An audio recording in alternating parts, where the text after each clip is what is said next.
Mustangs, welcome to this Tuesday edition of the Daily Update. I'm Melia Masumoto. Let's get to the news.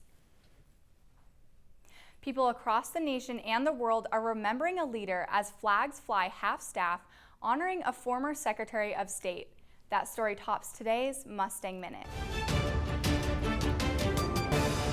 The first Black Secretary of State and former chairman of the Joint Chiefs of Staff, Colin Powell, loses his battle with cancer and COVID.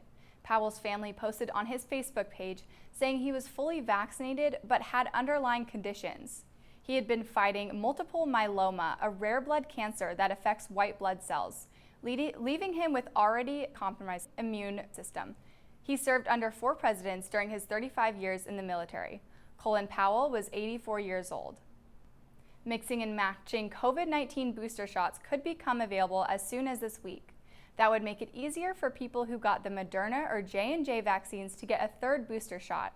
However, some health experts are still recommending people stay with the same brand if they can.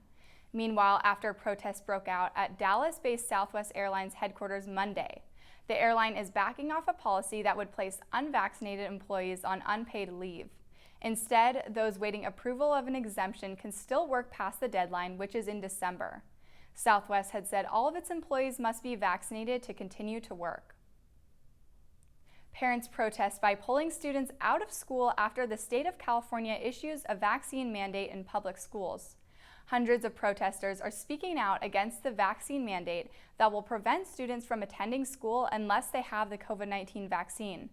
Some protesters say they're not against the vaccine, but they're upset because the government is forcing them to get their children vaccinated. Under the mandate, any student who refuses to get the vaccine would be forced to complete an independent study course at home. And that's your Mustang Minute.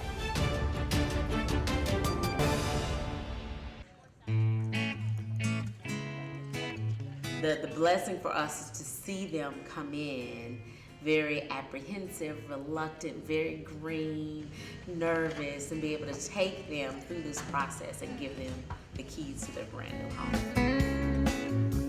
Working with them to help them realize a dream, and everything from being on the build site, helping them actually put nails in building their home, right through to their education process to be successful homeowners is incredibly rewarding. I love seeing the work that everyone puts in every day. Everyone's so passionate about the mission and everyone's really wanting to make a difference. The families are the jewel of our whole program. We wouldn't be doing this if it wasn't for the families.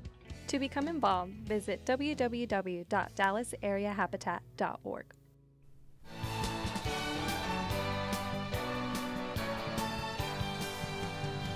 Hey Mustangs, I'm Melia Masumoto here with your 5-day forecast. Prepare for it to warm up one more week before fall temperatures come back to the hilltop. Tuesday's high will be around 81 degrees with clear skies. Over the next few days, we'll see temperatures warm up a little more. The highs on Wednesday and Thursday will be in the mid-80s. At least the nights will cool off some. Lows will be in the lower 60s. That will make for some great football weather, so go out and watch the Mustangs on Thursday night at Ford Stadium as the Mustangs face Tulane. Friday will be a carbon copy with highs in the mid-80s, upper partly cloudy skies. Sunday will be a sunny day, and it'll be a little warmer with highs in the upper 80s.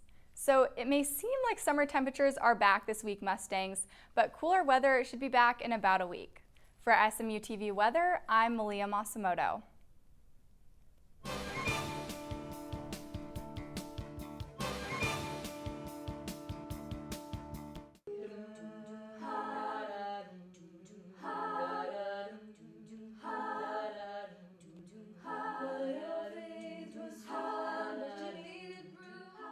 We just have fun and sing. It's like living pitch perfect on campus, which is like so awesome, and it's real.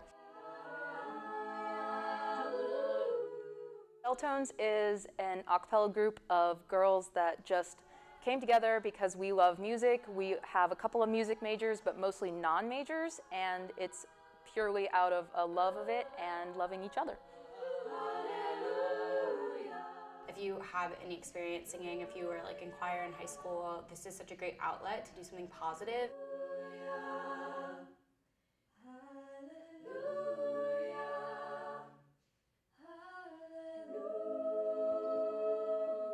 To learn more about their events or how to audition, visit their website.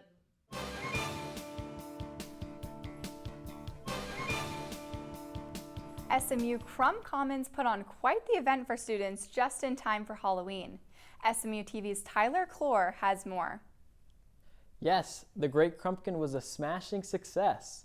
Students filled the Crumb Quad to enjoy free food, music, and movies. Since 2015, Crumb Commons has held an annual event to celebrate the Halloween season. The Great Crumpkin is a night of music, games, food, and film. They've all been working very hard to sort of all come together and create the Great Crumpkin. Last year, the Crumpkin was restructured as a week full of activities only for Crumb residents. This change was an attempt to reduce attendance to small groups in order to stay COVID safe. But this year, the party is once again in person, and Crumb's Commons Council formed several committees in order to make the event huge. It was really, really fun my freshman year, and the atmosphere of students playing live music and everyone doing the activities. Several vendors crowded the Crumb lawn, handing out free food, drinks, and swag. Students could participate in several carnival games to win prizes and even smash some pumpkins. It looks really nice. I'm excited to see everyone perform. The Crumpkin is also a venue for student musical performances. In the past, groups like Mustang Mavericks have shared their talent on stage at the Crumpkin. A student horror film festival rounded out the night. The student filmmakers were given 3 rules their film had to satisfy in order to be eligible. Each film had to include 3 fruits, the phrase, "That's how the cookie crumbles," and an actor had to do the Black Widow pose. All films have to have those 3 things. That way it's kind of fun to see how everyone uses those things. The audience crowns a winner after each film is shown. With that, the night comes to a close. For SMU-TV, I'm Tyler Clure. Hundreds of students attended the Crumpkin last Friday, which is a massive increase from the handful of kids who participated in the week-long activities last year. Well, that's all we have for you Mustangs. Remember, you can find us on Facebook at facebook.com/SMU-television and follow us on Twitter at SMU-TV. If you have any story ideas, shoot us an email, smutv@smu.edu. Thanks for watching this Tuesday edition of the Daily Update. Tune in Wednesday for more news from the Hilltop. Until then, have a great day and pony up.